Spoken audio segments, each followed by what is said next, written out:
ஐயோ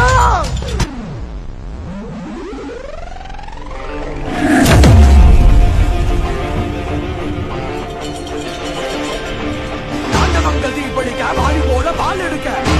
சூரன் வேட்டையாட போறான் காலம் போல வீசம் முழுக்கி வாழா முன்ன நின்னாலே எவனுக்கும் கொலை நடக்கும் இவன் பேரை சொன்னாலே சிவனுக்கும் படப்படக்கும் இவனால எட்டு திக்கும் ஆறு கூட்டம் எக்க தக்கும் எங்க வாழ்க்கை அவன் நானாக எல்லாம் பக்கம்